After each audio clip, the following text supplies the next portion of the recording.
Thermal and statistical physics. आज हम इस कोर्स का आगाज़ करेंगे और देखेंगे कि ये किस तरह के सिस्टम को डील करता है।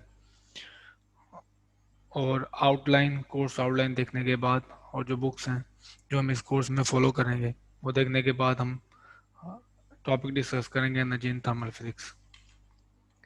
तो थर्मल फिजिक्स डील करती है ऐसे सिस्टम को जिसमें नंबर ऑफ पार्टिकल्स बहुत ज़्यादा लार्ज हैं, जैसे कि 10⁻23 इस ऑर्डर में नंबर ऑफ पार्टिकल्स हैं।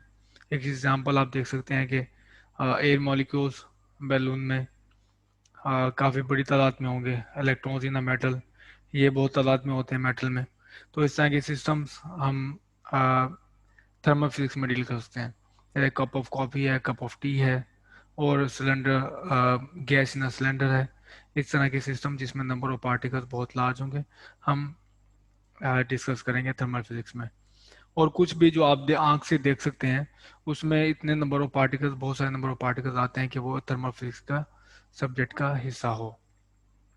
करते हैं इसमें ये है हम कि लॉ ऑफ प्रोबेबिलिटीज यूज करते हैं और प्रिडिक्ट करते हैं या समझने की कोशिश करते हैं मटेरियल के बिहेवियर को। और या फिर कन्वर्स आप इसका देख लें कि हम बल्क प्रॉपर्टीज, टेम्परेचर, प्रेशर या फिर हीट कैपेसिटी मेजर करते हैं और इन्फर करते हैं कि अंडरलाइंग जो पार्टिकल है जिससे सिस्टम बना है वहाँ पे उस लेवल पे क्या हो रहा है। तो ये हमारे पास थर्मल फिजिक्स का हिस्सा है कि हम लार्ज नंबर ऑफ पार्टिकल्स होंगे सिस्टम में, उस तरह सिस्टम को डिस्कस करेंगे। और या लॉ ऑफ प्रोबेबिलिटीज यूज करते हैं मटेरियल के बिहेवियर को प्रिडिक्ट करेंगे, या फिर बल्क प्रॉपर्टीज को देखते हुए हम इन्फर करेंगे कि अंडरलाइंग सिस्टम में एटॉमिक लेवल पे क्या हो रहा है। थर्मोडायनामिक्स, दो पार्ट में ये कोर्स डिवाइड होगा, एक थर्मोडायनामिक्स होगी और दूसरा स्टैटिस्टिकल मैकेनिक्स। और थर्मोडायनामिक्स में हम प्रॉपर्टी डिस्कस करते हैं जिसकी एटॉमिक माइक्रोस्कोपिक डिटेल्स हमें जाना ज़रूरी भी नहीं होता, जैसे कि heat flow from hot to cold, इसके लिए हमें एटॉमिक फिजिक्स में जाने की ज़रूरत नहीं है। Liquids boil more rapidly at low pressure, pressure कम होगा तो हमारे पास जो लिक्विड है वो जल्दी बॉयल हो जाएगा। और इस तरह efficiency of an engine independent of working substance, तो इस तरह की चीज़ें हम थर्मोडायनामिक्स में डिस्कस करते हैं कि माइक्रोस्कोपिक डिटेल में ही जाना, हमने माइक्रोस्कोपिक पैरामीटर्स में इंटरेस्ट होंगे और वहाँ से हम का बगैर इस डिटेल में जाए हम काफ़ी सारी प्रॉपर्टीज़ को देख सकेंगे। दूसरा हिस्सा है स्टैटिस्टिकल मैकेनिक्स। स्टैटिस्टिकल मैकेनिक्स में हम इंडिविजुअल एटॉमिक लेवल पे जो लॉ ऑफ स्टैटिस्टिक्स, यानी कि एक एटम का, एक मॉलिक्यूल का बाकी 10⁻23 से क्या कनेक्शन है, इस वो भी हम देखते हैं। और क्वांटम बिहेवियर जो एटॉमिक लेवल पे है वो भी हम देखते हैं। या फिर बहुत सारे सिस्टम जो नंबर ऑफ पार्टिकल्स हैं वो फर्मियोन्स हैं या बोसोन्स हैं, तो सिस्टम कैसे बिहेव करेगा। तो ये इस तरह की चीज़ों को हम अकाउंट करते हैं स्टैटिस्टिकल मैकेनिक्स में। और प्रिडिक्ट करते हैं प्रॉपर्टीज़, जैसे कि और ना सिर्फ प्रॉपर्टीज़ प्रिडिक्ट करते हैं बल्कि हमें ये जो थर्मोडायनामिक्स प्रिंसिपल हैं, जैसे कि heat flows from hot to cold, इस तरह की प्रिंसिपल्स को भी अंडरस्टैंड करने में हेल्प करता है। एक उसकी क्या वजह है कि हीट फ्लो करती है हॉट से कोल्ड की तरफ। तो ये दो हिस्से होंगे हमारे पास जो हम देखेंगे। पहले हिस्से में हम थर्मोडायनामिक्स को डील करेंगे और फिर जो दूसरा हिस्सा होगा कोर्स का उसमें हम स्टैटिस्टिकल मैकेनिक्स की तरफ जाएंगे। कुछ कोटेशंस देख लेते हैं ताकि हम आपको इस चीज़ का अंदाज़ा हो कि ये सब्जेक्ट कितना इंपॉर्टेंट है। If your theory is found to be against the second law of thermodynamics, I give you no hope. There is nothing for it but to collapse in deepest humiliation. तो ये Arthur Eddington है, astronomer है, English astronomer थे। तो वो उनकी coat है और जो आपको शो करती है कि ये सब्जेक्ट कितना इम्पोर्टेंट है, कि अगर आपके पास एक थ्योरी है तो उसके second law of thermodynamics violate नहीं करना चाहिए, जो कि थर्मोडायनामिक्स का हिस्सा है। अब देख लेते हैं अल्बर्ट आइंस्टाइन क्या कहते हैं। A theory is the more impressive the greater the simplicity of its premises, the more different kinds of things it relates, and the more extended its area of applicability। जैसे कि मैंने बताया कि इसकी applicability range बहुत ज़्यादा है कि इतने number large number of particles आप कहीं भी देखें, आप छोटी सी चीज़ भी जो आंख से आप देख सकते हैं वो क्वालिफाई करेगी जो इसमें इतने नंबर ऑफ पार्टिकल्स हो, और फिर वो थर्मल फिजिक्स का हिस्सा होगी, उसका सब्जेक्ट। आप थर्मल फिजिक्स से उस सिस्टम को डील कर सकते हैं। Therefore, the deep impression that classical thermodynamics made upon me, it is the only physical theory of universal content which I am convinced will never be overthrown within the frame of applicability of its basic concepts. तो इसके जो basics concepts हैं Albert Einstein कहते हैं कि वो कभी भी थ्रो नहीं किए जाएंगे। डीएल गोल्डस्टीन अपने एक बुक्स की ओपनिंग लाइंस में लिखते हैं, Boltzmann, who spent much of his life studying statistical mechanics, died in 1906 by his own hand. Paul Ehrenfest, carrying on the work, died similarly in 1933. Now it is our turn to study statistical mechanics. Perhaps it will be wise to approach the subject cautiously. इस quotation को दिखाने का मकसद आपको डराना नहीं है, बल्कि ये दिखाने के कि ये सब्जेक्ट जो जितना इम्पोर्टेंट है उतना ही ये डीप है। इसकी एक बहुत ही एक फैसिनेटिंग हिस्ट्री है, जो कि आपको, जो मैंने एक बुक जो हम लेके चलेंगे कॉन्सेप्ट्स इन थर्मल फिजिक्स, उसमें हर चैप्टर में हर आपको हिस्ट्री भी पता चलती रहेगी कि बोल्ट्जमैन की जो बायोग्राफी है या अनफेस की बायोग्राफी इस तरह आपको मिलेगी। और आप देखेंगे कि इसकी जो थर्मल फिजिक्स की हिस्ट्री है ना, फिर वो भी फैसिनेटिंग है, और ये इट्सेल्फ जो सब्जेक्ट है बहुत डीप है। तो टेक्स्ट बुक हम यूज़ करेंगे इसमें introduction to thermal physics by Daniel Schroeder, ये बुक है, और concepts in thermal physics by Blundell and Blundell second edition. तो ये तुम्हारे पास थर्मल फिजिक्स है, कॉन्सेप्ट्स इन थर्मल फिजिक्स, ये बुक हम यूज़ करेंगे पहले हिस्से में, और ये बुक हम यूज़ करेंगे कोर्स के दूसरे हिस्से में। लेकिन आप सजेशन ये है कि आप थर्मल फिजिक्स इन दोनों बुक्स को इकट्ठे यूज़ करें। आप अगर आपको डीप इनसाइट देखना है तो आपको थर्मल फिजिक्स शोल्डर आपको अच्छे से बताएगा, और आपने ज़्यादा इंट्यूटिव या आसानी तरीके से स्टेप बाय स्टेप प्रोसेस को समझना है, कैलकुलेशन समझनी है, तो आपको ये ब्लंडल हेल्प आउट करेगा। तो कोर्स आउटलाइन कुछ इस तरह से है कि पहले वीक में हम फर्स्ट लॉ ऑफ थर्मोडायनेमिक्स देखेंगे, आइसोथर्मल और एडियाबैटिक प्रोसेस। सेकेंड वीक में हम second law of thermodynamics heat engine और एंट्रोपी की तरफ जाएंगे। फिर हम कुछ प्रॉपर्टीज लॉ पढ़ेंगे, थर्मोडायनेमिक्स पोटेंशियल फ्री एनर्जी देखेंगे। फिर हम ऐसा मूव करेंगे स्टैटिस्टिकल मैकेनिक्स की तरफ, जिसमें है बोल्ट्जमैन फैक्टर, पार्टीशन, फंक्शन, और अगेन फिर chemical potential, Maxwell speed distribution. फिर हम आ जाएंगे कैनोनिकल जो एग्जांपल्स हैं, grand canonical examples, canonical example, bosons and fermions, Fermi gas, black radiation, black body radiation, heat capacity of solids, Bose Einstein condensate, और इस तरह हम फिर ये आइजैक मॉडल और गिब्स फ्री एंड जो फर्मी डार्क स्टैटिस्टिक्स को देखेंगे। तो ये मेरे पास ब्रीफ आउटलाइन है जो हमारा इरादा है कि इस कोर्स में हम कवर करें। देखना चाहेंगे कि आज का टॉपिक है हमारा एनर्जी इन थर्मल फिजिक्स, और जो हमारा कॉन्टेक्स्ट होगा एनर्जी का डिस्कस करने का वो थर्मल फिजिक्स ही होगा। तो इससे पहले हम थोड़ी डेफिनेशन देख लें, रिवाइज कर लें। थर्मोडायनेमिक्स के कोर्स में आप डेफिनेशन ये पढ़ चुके होंगे, सिस्टम क्या है, जो whatever part of the universe we select for study वो हमारा सिस्टम होगा। जैसे कि अगर हम स्टडी करना चाहते हैं एक कप ऑफ टी, या फिर हमारा एक सिलेंडर है जिसमें गैस है उसको स्टडी करना चाहते हैं, तो वो हमारा सिस्टम होगा। और सिस्टम के इमीडिएट जो नियर नेबरिंग्स होंगी वो हमारे पास सराउंडिंग्स हैं। थर्मल इक्विलिब्रियम क्या होता है? जब हमारे पास कोई सिस्टम है उसमें माइक्रोस्कोपिक ऑब्जर्वेबल्स, माइक्रोस्कोपिक क्या है, माइक्रोस्कोपिक क्या है, इसे मैं आगे आने वाले लेक्चर में आपको ब्रीफ करूंगा और डिटेल से बताऊंगा। अभी माइक्रोस्कोपिक ऑब्जर्वेबल की मतलब आप ले लें कि हमारे पास अगर प्रेशर है, अगर हमारे पास लेट से सिलेंडर में गैस है, उसका प्रेशर है, टेम्परेचर है, तो ये हमारे पास माइक्रोस्कोपिक ऑब्जर्वेबल है। यानी कि हमारे पास एटॉमिक लेवल पे या एक एक इंडिविजुअल पार्टिकल की डिटेल में हम से उठकर हमारे जो ऑब्जर्वेबल्स हम से डील कर सकते हैं, हम टेम्परेचर फाइंड आउट कर सकते हैं किसी भी सिलेंडर का, या फिर किसी भी लिक्विड का हम टेम्परेचर फाइंड करते हैं without knowing the inside detail of the individual atom. और इस तरह हम प्रेशर फाइंड करते हैं। तो ये हमारे पास माइक्रोस्कोपिक ऑब्जर्वेबल्स हैं। अगर ये टाइम के साथ चेंज होना बंद हो जाए तो हम कहेंगे कि हमारा सिस्टम थर्मल एक्विलिब्रियम में है। एक्विलिब्रियम स्टेट क्या होती है? A system in thermal equilibrium having a particular set of microscopic observable।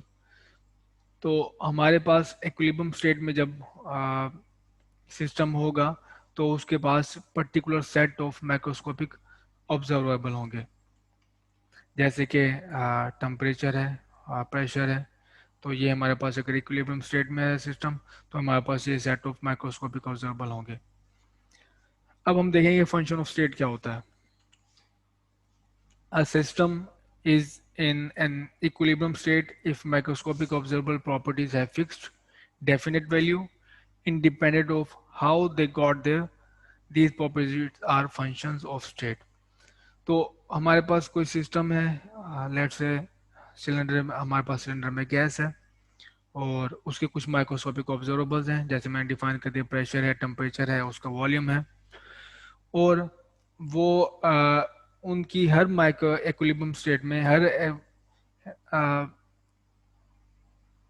Each equilibrium position के लिए, ईच इक्विलिब्रियम स्टेट के लिए हमारे पास उनकी डेफिनेट वैल्यू हो।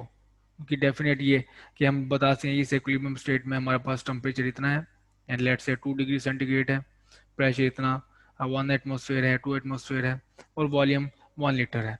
तो हमारे पास हर इक्विलिब्रियम स्टेट में हमारे पास डेफिनेट वैल्यू होनी चाहिए माइक्रोस्कोपिकल ऑब्जर्वेबल से। और तो ये हमारे पास प्रॉपर्टीज होंगी, वो फंक्शन ऑफ स्टेट्स होंगी। अगेन इसी पे ही, a function of state या variables of is any physical quantity that has well defined value for each equilibrium state of the system। जैसे कि मैंने अभी आपको बताया कि हमारे पास हर इक्विलिब्रियम स्टेट के लिए उस माइक्रोस्कोपिक ऑब्जर्वेबल या वेरिएबल स्टेट की वेरिएबल स्टेट होगा हमारे पास, उसकी डेफिनेट वैल्यू होगी। एग्जांपल्स है वॉल्यूम, प्रेशर, टेम्परेचर और इंटरनल एनर्जी। जैसे मैं ब्रीफ कर चुका हूँ आपको कि हमारे पास हर इक्विलिब्रियम स्टेट में अगर हमारे पास सिलेंडर है में गैस है और वो कॉज स्टैटिकली यानी कि स्मॉल चेंज के साथ चेंज उसमें प्रोड्यूस हो रहा है, तो हमारे पास थ्रू आउट वो सिस्टम एक्विलिब्रियम में रहता है और हर एक्विलिब्रियम स्टेट में हर पॉइंट पे आपके पास डेफिनेट वैल्यू हो उसकी वॉल्यूम की, प्रेशर की, टेम्परेचर की और इंटरनल एनर्जी। तो ये हमारे पास होंगी function of state, variable of state. और जो कि वेरिएबल स्टेट नहीं है, जो एग्जांपल नहीं है, वो पोजीशन ऑफ अ पार्टिकल। जैसे मैंने आपको बताया कि हम थर्मोडायनेमिक्स में पोजीशन ऑफ पार्टिकल वगैरह इस तरह के इंडिविजुअल जो पार्टिकल हैं एटॉमिक लेवल पे उसको डील नहीं करते। तो अगर आप पोजीशन ऑफ पार्टिकल है, आप कहते हैं कि ये एक स्टेट वेरिएबल है, वो स्टेट वेरिएबल क्या है, एक पार्टिकल की पोजीशन। तो ये स्टेट वेरिएबल आप डिफाइन नहीं कर सकते, क्योंकि उस सेम टेम्परेचर के लिए ज़रूरी नहीं है कि पार्टिकल की वो फिक्स पोजीशन हो और आपके पास टेम्परेचर आपको सेम मिले। वो को उस पार्टिकल की और पोजीशन भी कई सारी हो सकती हैं जिस पे आपके पास माइक्रोस्कोपिक ऑब्जर्वेबल आपकी वैल्यू आपके पास सेम हो। Work done on a system और total heat put into system, ये स्टेट फंक्शन नहीं है, फंक्शन ऑफ स्टेट नहीं है। ये क्यों नहीं है हम आगे मजीद डिटेल में देखेंगे, लेकिन फिलहाल के मैं बताता हूँ कि हाउ दे गॉट देयर। ये हमारे पास जो फंक्शन ऑफ स्टेट के होने के लिए ये ज़रूरी है independent of they got there, लेकिन ये जो दो चीज़ें हैं हीट और वर्क, ये क्वालिफाई नहीं करते। हम इसको पहले डिफाइन करेंगे फिर ये देखेंगे कि इस चीज़ का क्या मतलब है। जैसे कि एक एग्जांपल इस चीज़ को सबको समझाने के लिए फंक्शन ऑफ स्टेट को, अगर आप हैंड्स वार्म करते हैं तो जो कोल्ड है depends on the current temperature. जो आपके पास कोल्ड है या वार्म है वो उनके करंट टेम्परेचर पे डिपेंड करता है। और आपने वार्म कैसे किया है, बाय रब, आपने रब करके किया है या फिर आपने हीटर से इनको गर्म किया है। तो तो ये आप यहाँ देखें कि टेम्परेचर एट द एंड जो होगा आपकी इस डिटेल से इंडिपेंडेंट होगा कि आपने हाथ के इस तरह से गर्म किए हैं। जबकि जो अगर आपने रब करके उनको वार्म किया है, गर्म किया है, तो वो आपने वर्क डन किया होगा। और अगर आपने हीटर से उन्हें वार्म किया है, तो आपने उनको हीट किया है। तो देखिए ये इन साइड डिटेल्स पे डिपेंड करते हैं कि हाँ वो आप किसी एक पर्टिकुलर पॉइंट पे कैसे पहुंचे हैं, उससे इंडिपेंडेंट नहीं है ये दोनों, वर्क डन और टोटल हीट। जबकि टेम्परेचर इंडिपेंडेंट है, आप बेशक वार्म करें ये वर्क डन करके, रब करके, या फिर आप हीटर से वार्म करें, तो ये एट द एंड जो स्टेट वेरिएबल होगा वो टेम्परेचर होगा, और वो इन दोनों चीज़ों से इंडिपेंडेंट है। तो ये हमारे पास टेम्परेचर जो फंक्शन ऑफ स्टेट होगा। अब इसकी मैथमेटिकल ट्रीटमेंट देख लेते हैं कि मैथमेटिकली फंक्शन ऑफ स्टेट कैसा होता है। Let the state of a system be describe by parameters, ये हमारे पास पैरामीटर्स हैं, इनसे हम सिस्टम को डिस्क्राइब करते हैं। और हमारे पास ये एफ जो है फंक्शन ऑफ स्टेट है। तो इसका मैथमेटिकली मतलब ये होगा कि अगर आप इसमें चेंज लेते हैं डेल्टा एफ में किसी की एक पोजीशन एक्स आई से लेके एस एफ तक, तो ये जो हमारे पास चेंज होगा सिर्फ डिपेंड करेगा पोजीशन की वैल्यू फाइनल पॉइंट पे माइनस पोजीशन की वैल्यू एट इनिशियल पॉइंट। तो इन बिटवीन ये डिटेल में नहीं डिपेंड करेगा। तो आपको यहाँ से पता चलता है जो क्रूशियल पॉइंट है यहाँ पे बताने का, कि हमारे पास जो फंक्शन ऑफ स्टेट होता है वो एग्जैक्ट डिफरेंशियल होता है। तो फंक्शन ऑफ स्टेट को स्टेट होने के लिए ज़रूरी है कि वो एग्जैक्ट डिफरेंशियल हो। तो यहाँ से हमें एक मैथमेटिकली ये पता चला है। एग्जाम्पल इसके देख लेते हैं हम, कि लेट से मेरे पास एक फंक्शन ऑफ स्टेट है फिजिकल टू एक्स वाई, जो कि दो पैरामीटर्स पे डिपेंड है, एक एक्स और वाई। अगर मैं इसका डिफरेंशियल लेता हूँ डी एफ, तो आपको पता है ये इस तरह से होगा बाय प्रोडक्ट रूल। और अगर मैं इसको मूव करता हूँ एक इनिशियल पॉइंट से, सिस्टम को चेंज करता हूँ 0 0 से लेके 1 1 तक, 0 0 वैल्यू है एक्स वाई की और 1 1 वैल्यू है अगेन एक्स वाई की। तो ये डी एफ की जगह पे ये वैल्यू पुट कर देंगे हम। तो डिफरेंशियल है, डिफरेंशियल इंटीग्रेशन से ज़्यादा रहेगा, हमारे पास आ जाएगा एक्स वाई। और आप फंक्शन की वैल्यू पुट करें, एक्स वाई की वैल्यू पुट करेंगे 0 0 1 1, तो आपको मिलेगा 1। आप इंटीग्रेशन का पाथ कोई सा भी ले लें, पहले एक्स को वेरी कर लें, फिर पहले वो दोबारा वाई को वेरी कर लें। आप जैसे मर्जी चाहें इसको, जैसे कि ये है कि इनिशियल पॉइंट ये है और फाइनल पॉइंट ये है, आप यहाँ से मूव हो लें, या फिर आप कोई भी रैंडम पाथ यहाँ ले लें इंटीग्रेशन के लिए। इंटीग्रेशन को आपको पार्ट डिफाइन करना लाजमी है। आप देखें कि इसकी वैल्यू हमेशा वन आएगी, ये इंडिपेंडेंट ऑफ पाथ है, इस वजह से D F is an exact differential है। तो ये हमें हमेशा इंडिपेंडेंट ऑफ पाथ मिलेगा, जो मर्जी आप यहाँ पे इंटीग्रेशन का पार्ट डिफाइन कर लें। अब एक दूसरी एग्जांपल है D G Y D X. एक और चीज़ के जो हमारे पास बुक है concepts of in thermal physics, उसमें एक नोटेशन यूज़ की गई है कि जो इन एग्जैक्ट डिफरेंशियल हैं, जो मैं आपको पहले से बता दूं कि इन एग्जैक्ट डिफरेंशियल है, उनको डी के साथ डिफरेंशियल के साथ बार लिखा जाता है, बार लगाया जाता है। तो ये मतलब है एग्जैक्ट डिफरेंशियल का, ये नोटेशन है जो कन्वेंशन है हम दिखाने के लिए कि एग्जैक्ट डिफरेंशियल है। तो हम पाथ डिफाइन करते हैं, और पाथ है जी along the path shown in figure, और फिगर ए में हमारे पास पाथ ये है जिसमें y is equal to X है। तो ये मैं पाथ लेता हूँ इंटीग्रेट करने का, तो y इज इक्वल टू, मैंने आपको बताया ये स्ट्रेट लाइन है, y is equal to X है, मैंने y की जगह पे x वैल्यू पुट कर दी, और इसकी इंटीग्रेट करेंगे तो एक्स स्क्वायर ओवर 2 आ जाएगा। अब वैल्यू पुट करेंगे तो आपके पास 1/2 है। अगेन कि मैं एक और पाथ लेता हूँ, जो मेरे पास पाथ बी है, बी पाथ लेता हूँ मैं ये वाला। ये पहले मैं मूव करता हूँ अलॉन्ग एक्स, सिर्फ चेंज होगा डी एक्स के अलॉन्ग, वाई के अलॉन्ग चेंज जीरो होगा, और फिर मैं मूव करूँगा वाई के अलॉन्ग, वाई के अलॉन्ग चेंज है, एक्स के अलॉन्ग जीरो है। तो ये आप देखोगे कि पहले चेंज है डी एक्स के अलॉन्ग, जीरो से लेके वन तक मैं मूव करूंगा, फिर चेंज है वाई के अलॉन्ग जीरो से लेके वन तक। अब इससे इसको इंटीग्रेट करेंगे तो आपको जीरो मिलेगा।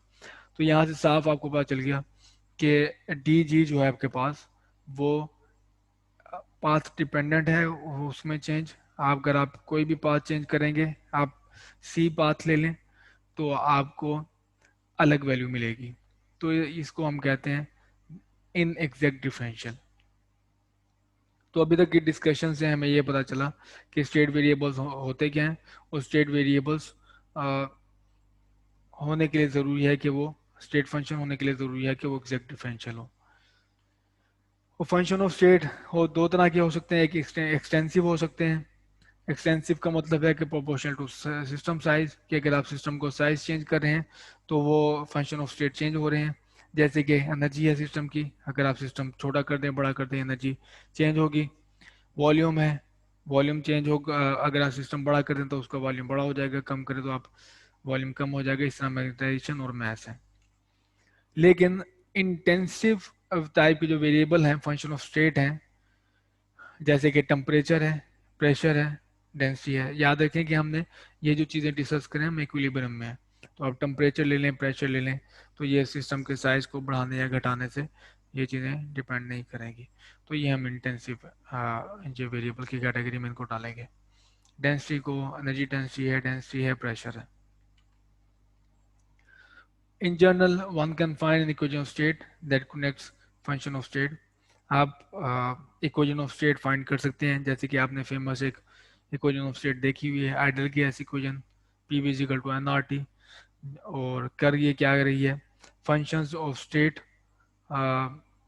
जो कि फंक्शन वेरिएबल को कनेक्ट कर रही है, वो इस फॉर्म में लिखी जा सकती है। For a gas this takes the form F P V T is equal to zero. जैसे कि ये है, अगर आप पी वी है इसमें, अगर आप ये करें कि P V minus N R T equals zero, तो ये देखें बिल्कुल यही फंक्शन बन गया कि एक साइड पे आपके पास क्या है, फंक्शन है पी वी और टी का, और तीसरी तरफ आपके पास ज़ीरो है। अब आ जाए हम फर्स्ट लॉ ऑफ थर्मोडायनेमिक्स की तरफ। तो उस फर्स्ट थर्मोडायनेमिक्स में तीन चीज़ें जो है, हम इसी चीज़ के गिर्द बात हमारी घूमती रहती है। एक टेम्परेचर क्या है, एनर्जी है, हीट है, तो ये चीज़ें और वर्क डन, ये चीज़ें हम बारहा देखते हैं। तो इस पे हम कुछ कमेंट करना चाहेंगे। बिट ब्रीफ हिस्ट्री हम देख लें इससे। पहले लेवल्स ये ने आइडिया दिया था कि आपके पास हीट जो है एक फ्लूइड है जो कि कंजर्व्ड है, और इसको नाम दिया था इसने कैलोरिक। और रमफोर्ड ने इस, देखा कि ये जो आइडिया है कि ये कंजर्व्ड है, ये एक इसमें फ्लॉ है। और या फिर ये जो इस मेथड आपके पास एग्जिस्ट करते हैं जिसमें हीट जो है फ्लूइड कंजर्व नहीं है। मेयर ने बकायदा एक एक्सपेरिमेंट देखा और जिसमें उसने फिक्शन के थ्रू मेयर ने पेपर बल्ब को हीट अप किया और टेम्परेचर बकायदा मेजर किया। और जोल ने आखिरकार एक मेथड डिवाइस कर लिया, जैसे कि एक आपके पास स्टेयर है, सिलेंडर है, इसमें वाटर है, और इसमें आप एक व्हील लगा दें, और ये व्हील है जिसके ऊपर थ्रेड है, और यहाँ पे है वेट। तो अब अगर आप इस वेट को गिरा दें, ये व्हील यहाँ से रोटेट करेगा, रोटेट करने से ये आपके पास जो फ्लूइड है स्टीर होगा। वैसे नोट किया था कि ये आपके पास इस तरह से भी फ्लूइड को हीट अप किया जा सकता है। तो कई सारे यहाँ से मेथड डिवाइस किए गए जिससे आप फ्लूइड को हीट अप कर सकते हैं। और जो कि आखिरकार एक जोन ने दिखाया कि अगर आप वर्क डन है, वर्क डन से भी आप हीट अप कर सकते हैं किसी भी जो फ्लूइड है, सिस्टम है। तो टेम्परेचर की डेफिनेशन में यहाँ पे डेफिनेशन तो नहीं है यहाँ, लेकिन एक जो कमेंट है जो कि ट्रू है, is a measure of an object's tendency to spontaneously give up energy. तो ये हमारे पास टेम्परेचर की फिलहाल तक की एक स्टेटमेंट है जिसको हम लेके चलेंगे, और आने वाले लेक्चर में हम टेम्परेचर की डेफिनेशन को मोर थियोरेटिकली अंडरस्टैंड करेंगे। इस तरह एनर्जी है, टेम्परेचर तो मैंने डिफाइन कर लिया इन टर्म्स ऑफ फंडामेंटल जो एक टर्म है एनर्जी, लेकिन एनर्जी को हम नहीं कर पाएंगे। हाँ, ये फॉर्म्स हैं एनर्जी की, जैसे काइनेटिक एनर्जी है, इलेक्ट्रोस्टैटिक है, ग्रेविटेशनल है, केमिकल, न्यूक्लियर, और एक स्टेटमेंट है हमारे पास कि एनर्जी कंजर्व है। तो टेम्परेचर हमने डिफाइन किया इन टर्म्स ऑफ एनर्जी, और एनर्जी की सिर्फ मैंने फॉर्म्स गिना दी हैं, मैंने एनर्जी अभी तक डिफाइन नहीं की, लेकिन एक फैक्ट लिख दिया है कि एनर्जी एक कंजर्व क्वांटिटी है। थर्मोडायनामिक्स में एनर्जी को हम जो देखेंगे वो ये होगा कि एनर्जी के चेंज जिसमें हम इंटरेस्टेड होते हैं वो एनर्जी का चेंज होता है। वो मालिक्यूल की काइनेटिक एनर्जी हो सकती है, वो और उनकी रोटेशन एनर्जी हो सकती है, वो उनकी पोटेंशियल एनर्जी हो सकती है। लेकिन जिस चीज़ में हम इंटरेस्टेड नहीं होंगे उनकी बॉन्ड एनर्जीज और आ, उनकी रेस्ट मास एनर्जी। तो हम बॉन्ड एनर्जी और रेस्ट मास एनर्जी को इसमें इंक्लूड नहीं करते, और बाकी हम उनकी काइनेटिक एनर्जी, उनकी पोटेंशियल एनर्जी के और रोटेशन एनर्जी, इस चीज़ को हम इंक्लूड करेंगे और डिस्कस करेंगे। सिमिलरली हीट और वर्क है कि आपके पास कोई भी सिस्टम है और उसमें आपने देखते हैं कि उस सिस्टम में एनर्जी इंक्रीज हो गई है, तो वो एनर्जी किसी तरह भी क्रिएट नहीं की जा सकती। उस सिस्टम के अंदर कोई ना कोई एक मैकेनिज्म जरूर होगा जिसके थ्रू वो एनर्जी इंक्रीज होगी, उस मैकेनिज्म को हम कहते हैं कि वो है हीट है या वर्क है। तो आपके पास मैकेनिज्म पे डिपेंडेंसी है कि उसकी एनर्जी कैसे इंक्रीज हुई है, और वर्क से भी इंक्रीज हो सकती है और हीट से भी एनर्जी इंक्रीज हो सकती है सिस्टम की। हीट को मैं डिफाइन करता चलूँ यहाँ पे, any spontaneous flow of energy from one object to another cause by change in the temperature between the two objects. तो स्पॉन्टेनियस फ्लो है, अगर आपके पास एनर्जी जो चेंज होता है वो दो ऑब्जेक्ट्स के टेम्परेचर डिफरेंस की वजह से चेंज होती है, तो वो हमारे पास होगी हीट। तो एक मैकेनिज्म मैंने डिफाइन कर दिया, वो है दो ऑब्जेक्ट के टेम्परेचर डिफरेंस की वजह से जो एनर्जी चेंज होगा, फ्लो होगा, उसे हम कहेंगे हीट। और दूसरा है कि इसके अलावा जितने भी मैकेनिज्म हैं कि सिर्फ टेम्परेचर डिफरेंस के दो ऑब्जेक्ट्स के दरम्यान में जो स्पॉन्टेनियस फ्लो ऑफ एनर्जी है, इसके अलावा जितने भी मैकेनिज्म है उसे हम कहेंगे वर्क।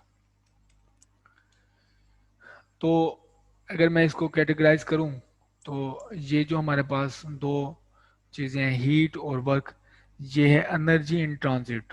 इसके लिए एक और भी टर्म यूज होती है, energy in transit.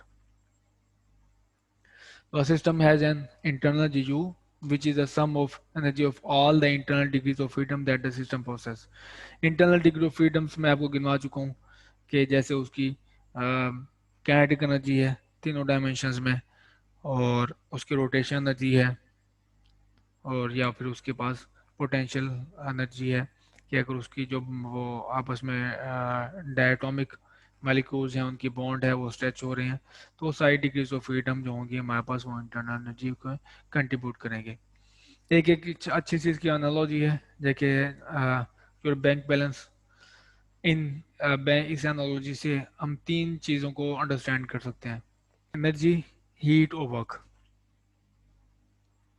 Energy late से आपके पास करंट बैंक बैलेंस है कि बैंक बैलेंस जो आपके पास है वो एनर्जी है, और जो बैंक बैलेंस इंक्रीज या डिक्रीज करने के जो मैकेनिज्म है लेट से हमारे पास दो हैं। एक है कि आप डिपॉजिट करते हैं, और एक हम आपके पास क्रेडिट कार्ड के थ्रू डिपॉजिट करते हैं, और दूसरा आपके पास है चेक के थ्रू डिपॉजिट करते हैं। तो ये जैसे भी आप डिपॉजिट करें एट द एंड आप देखोगे कि आपका बैलेंस इंक्रीज हुआ है डिक्रीज किया है। आप बैलेंस के इंक्रीज या डिक्रीज को सिर्फ देख के ये नहीं बता सकते कि मैकेनिज्म कौन सा था जिसके थ्रू आपका बैलेंस इंक्रीज हुआ है। लेट से आपके पास पहले थे 10,000, और 10 आप देखते हो कि आपके पास उसके बाद हैं 12,000, तो आपके पास मैकेनिज्म नहीं देख आप मैकेनिज्म नहीं देख सकते सिर्फ बैलेंस को देख के।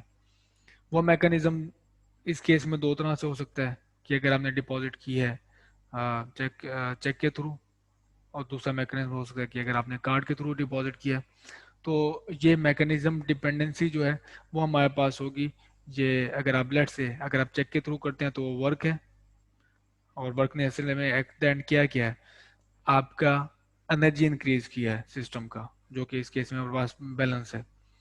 और दूसरा कार्ड के थ्रू अगर आपने डिपॉजिट किया है या डिक्रीज किया है तो हम उसने एड किया कि आपका बैलेंस इंक्रीज किया है या फिर सिस्टम में एनर्जी इंक्रीज की है, तो वो मैकेनिज्म क्या है हमारे पास, हीट।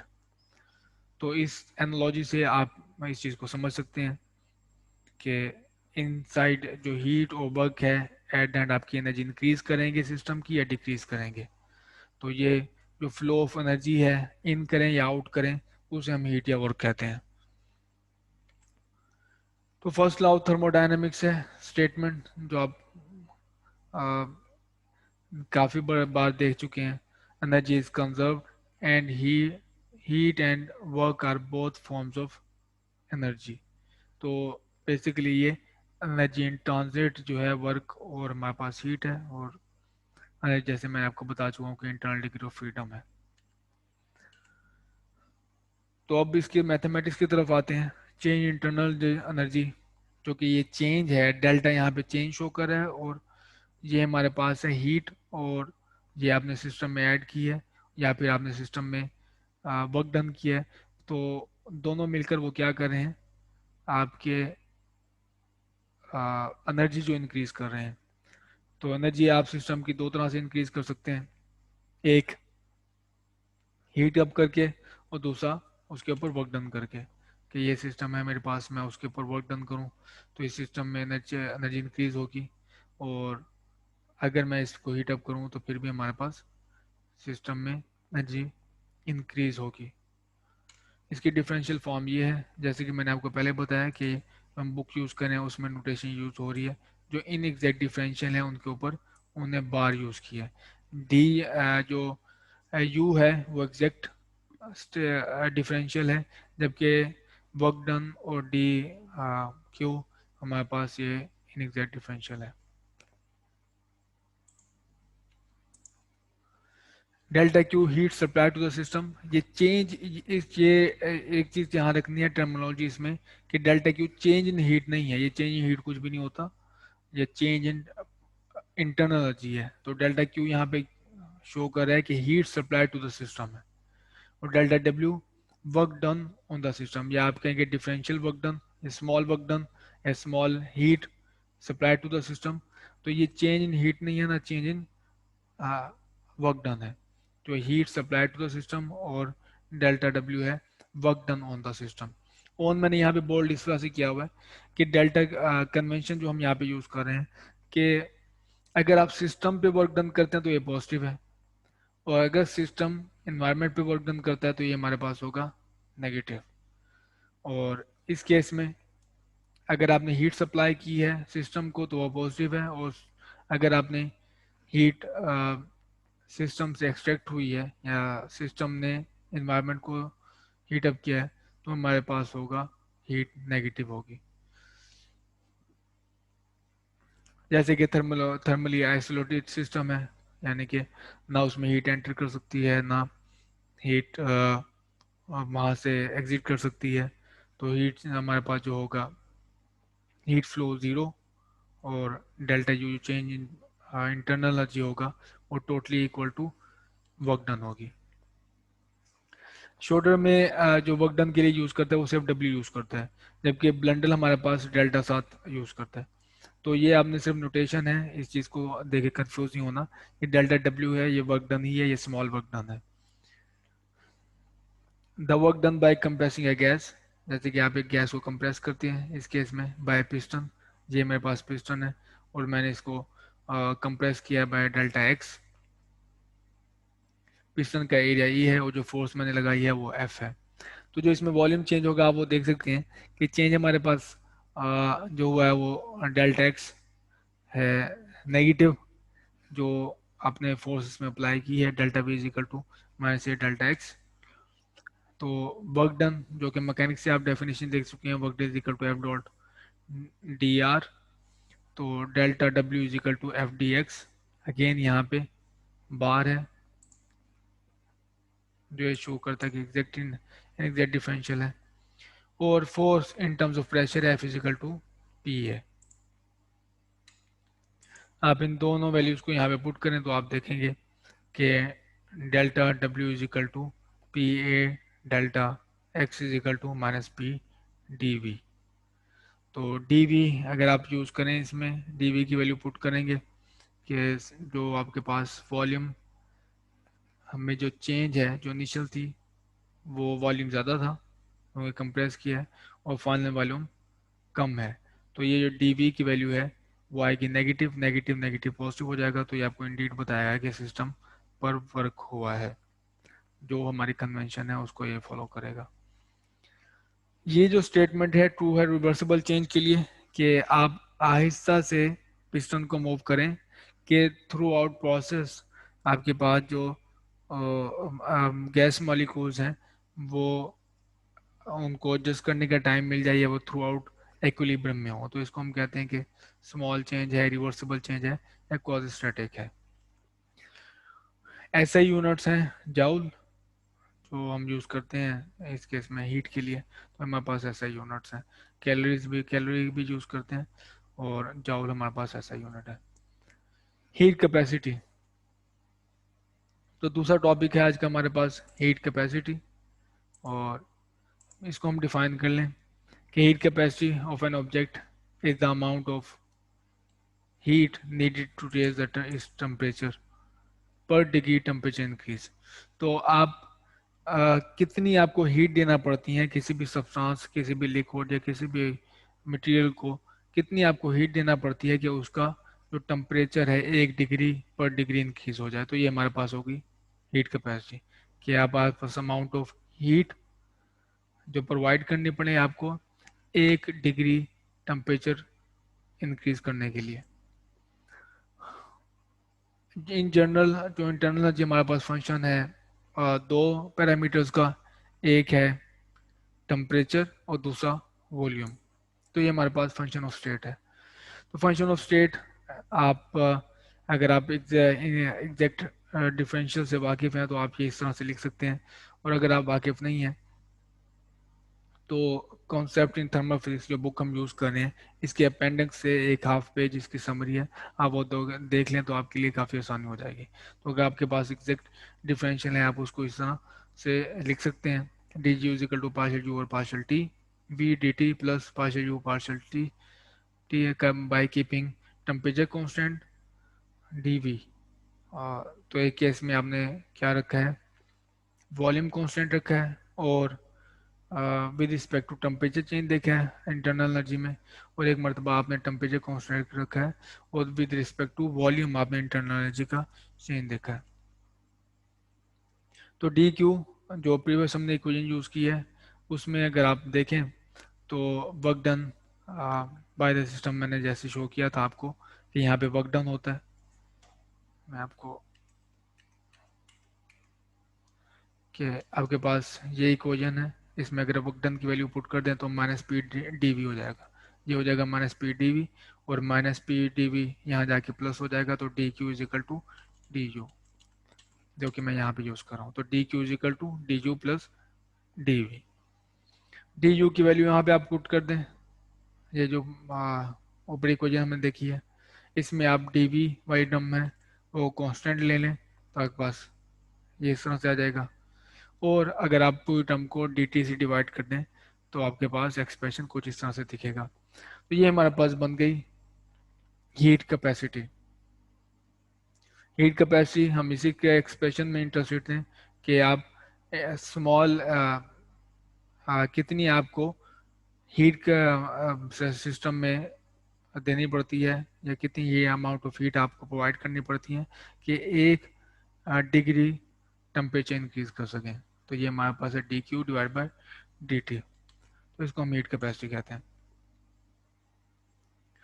अब हम जानना चाहते हैं कि हमारे पास सर्टन जो सिस्टम एग्जिस्ट करते हैं हमारे पास, कि उसमें कॉन्स्टेंट होते हैं, कि आपके पास कभी आपके पास सिस्टम कॉन्स्टेंट है कि प्रेशर कॉन्स्टेंट है, आपके पास वॉल्यूम कॉन्स्टेंट है, तो ये जनरल हमारे पास कॉन्स्टेंट होते हैं। इस कॉन्स्टेंट में हम देखना चाहते हैं कि हीट कैपेसिटी क्या है। तो पहले हम देख लेते हैं कि अगर आपके पास वॉल्यूम कॉन्स्टेंट हो तो हीट कैपेसिटी क्या होगी। तो कॉन्स्टेंट वॉल्यूम में आप ये देखें कि अगर मैं कॉन्स्टेंट वॉल्यूम कर देता हूँ तो डी वी ज़ीरो हो जाएगा, तो डी वाली टर्म जो डिफरेंशियल है इन वॉल्यूम में जीरो हो जाएगा, ये पूरी टर्म जीरो, तो मेरे पास आ जाएगा D Q T T is equal to partial U और पार्शल टी। तो ये मेरे पास है heat capacity at constant volume which is equal to partial U और पार्शल टी। तो इसकी एग्जांपल आप देख लें कि अगर आपके पास 1 ग्राम वाटर है तो उसकी होगी हीट कैपेसिटी और आपने उसका वॉल्यूम कांस्टेंट रखा हुआ है 1 कैलोरी पर डिग्री सेंटीग्रेड, तो 1 कैलोरी आपको कैलोरी जो हीट प्रोवाइड करनी पड़ेगी 1 डिग्री सेंटीग्रेड इंक्रीज करने के लिए। अब आ जाए कांस्टेंट प्रेशर पे। तो कांस्टेंट प्रेशर के लिए हमें थोड़ा सा इसको एक्सप्रेशन को सिंप्लीफाई करना होगा। तो एट कांस्टेंट प्रेशर हमारे पास पार्शियल यू और partial T at constant volume, और ये हमारे पास टर्म और पार्शियल टी और partial T at constant pressure. ये हम देख चुके हैं कि ये टर्म हमारे पास क्या है, capacity eight heat capacity at constant volume. तो इसकी जगह पे मैंने वैल्यू पुट कर दी, ये वैल्यू है। और सी को वी को उस तरफ अगर आप ले जाएं तो C P minus C V is equal to this expression हो जाएगा। तो heat capacity at constant pressure is greater than heat capacity at constant volume. ये आप इंटर लेवल पे देख चुके हैं कि क्यों ये ज़्यादा होती है, कि अगर आपके पास कांस्टेंट प्रेशर है तो अगर आपने हीट उसमें प्रोवाइड की है सिस्टम में, तो हो सकता है कि उसका वॉल्यूम इंक्रीज हो, आपके इन्वायरमेंट पे आपको वर्क डन करना पड़े, तो इस वजह से हीट कैपेसिटी ज़्यादा होती है प्रेशर कांस्टेंट प्रेशर पे as compare to constant volume. क्योंकि heat capacity at constant volume में इन्वायरमेंट पे कोई वर्क डन नहीं होता, जबकि heat capacity at constant pressure में इन्वायरमेंट पे भी वर्क डन करना पड़ता है, क्योंकि वॉल्यूम आप इंक्रीज कर सकते हैं। तो यूनिट्स होंगे इसके स्पेसिफिक, आपके पास हीट कैपेसिटी है वो है जॉल पर केल्विन, और जो आपके पास स्पेसिफिक हीट कैपेसिटी है, इसमें मिस्टेक है, ये है हीट कैपेसिटी के यूनिट्स हैं, हीट कैपेसिटी की यूनिट जॉल पर केल्विन। और ये हमारे पास आपको ये ऑब्वियस है कि अगर आपके पास सब्सटेंस का मास ज़्यादा है तो आपको में उसको ज़्यादा हीट अप करना पड़ेगा, और तभी आप ज़्यादा जितना मास ज़्यादा होगा उतना आपको उसको ज़्यादा हीट अप करना पड़ेगा, क्योंकि उतनी उसमें अमाउंट ऑफ एनर्जी चाहिए होगी उसका टेम्परेचर रेस करने के लिए। तो मैथ जो डिपेंडेंसी है इसको ख़त्म करने के लिए जो फंडामेंटल क्वांटिटी हम इंट्रोड्यूस करते हैं वो स्पेसिफिक हीट कैपेसिटी है। स्पेसिफिक हीट कैपेसिटी है कि आप हीट कैपेसिटी को डिवाइड कर दें मैथ के साथ। तो मैथ ऑफ सब्सटेंस है, अगर आप हीट कैपेसिटी को उससे डिवाइड कर दें तो आपके पास आ जाएगा स्पेसिफिक हीट कैपेसिटी, जो कि ज़्यादा फंडामेंटल क्वांटिटी है।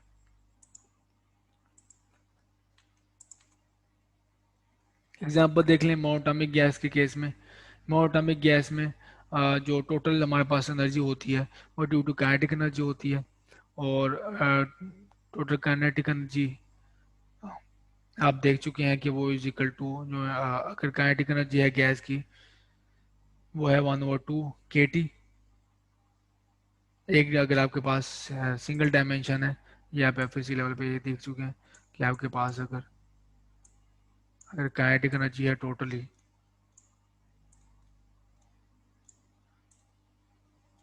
तो अगर सिंगल डायमेंशन है तो 1/2